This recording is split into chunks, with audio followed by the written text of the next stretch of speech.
बहू तुम्हारे हाथ खाली क्यों हैं? इन सोने की चूड़ियों के साथ कुछ हरी चूड़ियाँ भी डाल लो, खाली हाथ अच्छे नहीं लगते हैं। और हाँ, माथे पर कुछ नहीं तो छोटी सी काली बिंदी ही लगा लो। मैं जानती हूँ तुम्हें सजना संवरना अब अच्छा नहीं लगता। अरे इसे बिंदी मत समझो, नज़र का काला टीका समझ लो।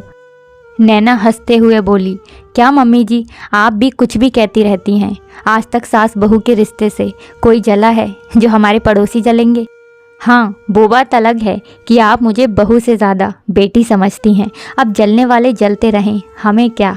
इतना कहकर नैना हंसते हुए अपनी सास की बात मान लेती है और हाथों में 2-2 चूड़ियाँ डाल लेती है। काली बिंदी लगाकर अपने काम पर चली गई। जाती हुई नैना को देखकर उषा जी की आंखों में आंसू आ गए। तभी उनके पति विशंबर जी आए और बोले, उषा, जो बीत गया उसके लिए आंसू मत बहाओ। ये देखो, हमारा भविष्य स्कूल जाने के लिए तैयार है और किसी के लिए नहीं, तो इसके लिए मुस्कुराओ।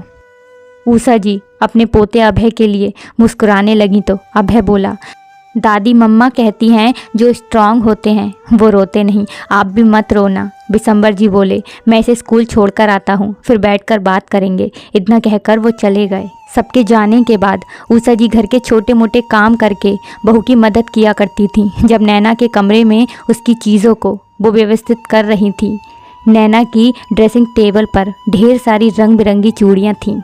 वहीं उनके बेटे अमर की तस्वीर थी जो कुछ साल पहले एक दुर्घटना में चल बसा था। उषा जी के एक हाथ में हरी चूड़ियाँ और दूसरे हाथ में अपने बेटे की तस्वीर थी। वो पुराने दिनों में खो गई। माँ देखो ना, ये दिन रात नीली पीली चूड़ियाँ पहनती है। इसे समझाओ कि पति के पसंद की हरी हरी चूड़ियाँ पहना करे, अमर उषा जी से कहता है। नैना बोली, मम्मी जी, ये कहाँ लिखा है कि बस पति के पसंद की चूड़ियाँ पहनना है? मुझे नीली पीली चूड़ियाँ अच्छी लगती हैं, मैं तो वही पहनूंगी। आपको पसंद है तो आप खुद पहन लो। उषा जी बोली, शादी को 4 साल हो गए, साल भर का तो तुम्हारा बच्चा हो गया, फिर भी तुम दोनों बच्चों की तरह लड़ते हो। ठीक है, उसे नीली पीली चूड़ियाँ पसंद हैं तो पहनने दो, कल तुम्हारी पसंद की हरी हरी चूड़ियाँ पहन लेगी। नैना अमर को चिढ़ाने लगी तो अमर बोला, देख लेना, जब नहीं रहूँगा तो इन चूड़ियों को देखकर मुझे याद करोगी। नैना ने तुरंत अमर का मुंह बंद कर दिया और बोली, ये कैसी बातें कर रहे हैं, शुभ शुभ बोलिए। ये लीजिए, मैंने उतार दी नीली पीली चूड़ियाँ और पहन ली आपकी पसंद की हरी चूड़ियाँ। भगवान के लिए फिर कभी ऐसा मत कहिएगा। उषा जी आई और अमर के कान पकड़ते हुए बोली, क्यों रे, मेरी बहू को परेशान करता है? ऐसी बातें करके तुम इसका नहीं मेरा भी मन दुखाते हो बेटा। तुम्हें देखकर ही तो हम सब जी रहे हैं, तुम्हारे बिना हम जिंदगी की कल्पना भी नहीं कर सकते। अमर माँ और पत्नी दोनों के गले में हाथ डालकर बोला, माँ, जिंदगी का क्या भरोसा, पर अब हम सबकी ज़िंदगी को आगे चलाने वाला आ गया है। अब पकड़ो अपने पोते को, मैं ऑफिस चलता हूँ। इतना कहकर अपनी मोटरसाइकिल स्टार्ट किया और निकल गया। न जाने ईश्वर कब जुबान पर बैठ जाते हैं। सांझ में दोनों सास बहू मटर छील रही थीं और कह रही थीं कि आज अमर जब आएगा तो उसे मटर की कचौरी बनाकर खिलाएंगे। तभी उधर से अमर का एक दोस्त भागते हुए आया और एक बुरी खबर लाया, जिसे सुनते ही नैना वहीं बेहोश हो गई। उषा जी मानो पत्थर की हो गई जब उसने ये बताया कि अमर का एक्सीडेंट हो गया है और वो अस्पताल में अंतिम सांसें ले रहा है। देखते ही देखते हरा भरा परिवार दुखों में बदल गया। जाते जाते अमर ने अपने पूरे परिवार की जिम्मेदारी नैना को सौंपी थी, जिसे नैना ने संभालने का वादा किया। जिन चूड़ियों से नैना को इतना प्यार था, आज समाज के ठेकेदार उन चूड़ियों को भी उतार रहे थे। नैना को होश नहीं था जब उसकी बुआ सास उन चूड़ियों को खोल रही थी। उषा जी पूरे समाज के सामने खड़ी हुई बोली, दीदी मत उतारिए मेरी बहू की चूड़ियों को, अभी उसकी उम्र ही क्या हुई है। बुआ जी बोली, मानती हूँ तुम्हारा परिवार नए जमाने का है, पर समाज के कुछ नियम होते हैं। उषा जी बोली, मैं नहीं मानती ऐसे नियमों को जो बस दुख की घड़ी में साथ दें। जो नियम हौसला ना दे सके, ऐसे नियम को तोड़ देना ही बेहतर है।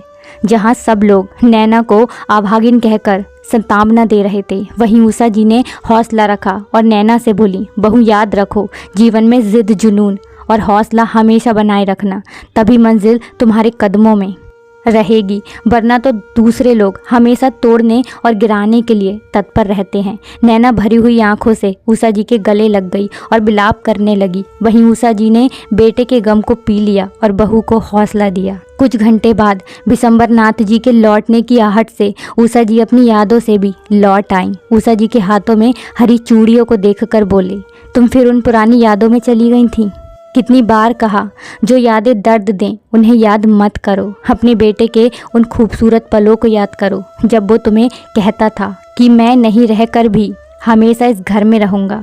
विशंबर जी ने उषा जी को हौसला दिया। अब यही तो होता था, दोनों एक दूसरे को हौसला देते थे। कुछ घंटे बाद विशंबर जी पोते को लाने के लिए चले गए।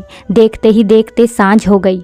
नैना दफ्तर से लौट कर आई। आते ही सबसे पहले अपनी हरी चूड़ियों को वो उतारने लगी। उषा जी बोली, नैना पहले तुम अमर के लिए चूड़ियाँ पहनती थी, अब अपने बेटे के लिए पहनो। तुम्हारे हाथों की चूड़ियों को देखो वो कितना खुश होता है।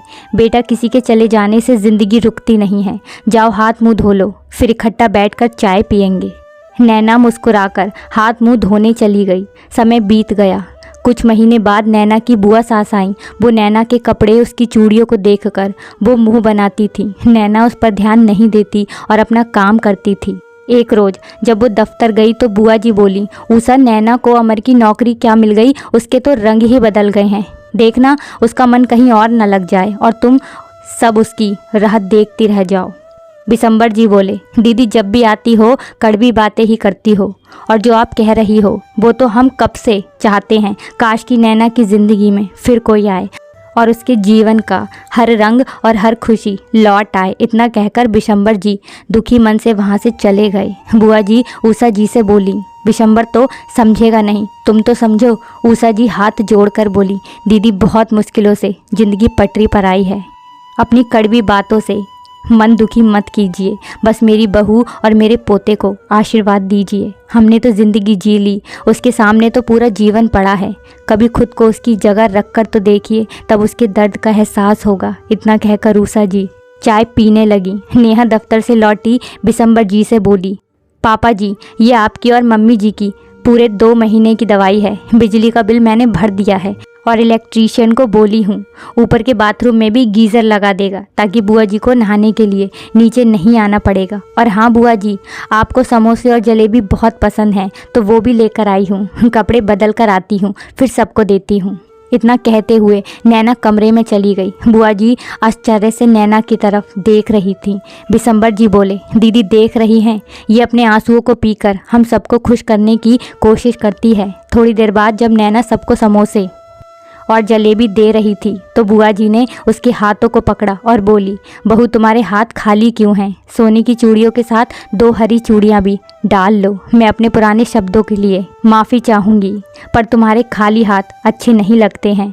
बुआ जी की बातों को सुनकर नैना की आंखें भर आईं। उषा जी ने नैना के आंसुओं को पोंछते हुए बोला, बहू संसार में बहुत अंधेरा है, पर तुम्हें हर पल उम्मीदों का दिया जलाए रखना होगा, तभी तो तुम्हारे हौसले देखकर मुश्किलें भी अपने आप तुम्हें रास्ता देंगी। नैना बोली, जब आप सबका साथ है तो मैं हौसला कैसे हार सकती हूँ, और फिर हम सबके भविष्य को भी तो यही हौसला देना होगा, तभी तो इस संसार के रूढ़िवादी नियमों को ये बदलेगा। हम अपनी सोच बदलेंगे तो देखना मम्मी जी, आने वाले भविष्य में हर किसी की मानसिकता बदलेगी। इतना कहकर नैना ने पहली जलेबी अपने बच्चे को खिलाई और मुस्कुराने लगी। उसकी मुस्कुराहट देखकर सभी के चेहरे खुश हो गए। मित्रों, ऐसा क्यों होता है कि समाज अपनी सहूलियत के हिसाब से अपने नियम बदल लेता है? जो इंसान पहले से दुखी है, क्या हमें उस इंसान को और दुखी करना चाहिए या उसके दर्द को समझकर उसका साथ देना चाहिए? कमेंट सेक्शन में हमें ज़रूर बताएं कि आपको हमारी ये कहानी कैसी लगी, और अगर आपको हमारी ये कहानी थोड़ी सी भी अच्छी लगी है तो प्लीज़ इसे शेयर करें, क्योंकि अगर इस कहानी से किसी एक इंसान की भी सोच बदलती है तो आज हमारी ये कहानी ज़रूर सफल होगी। वीडियोज़ को पूरा देखने के लिए थैंक्स।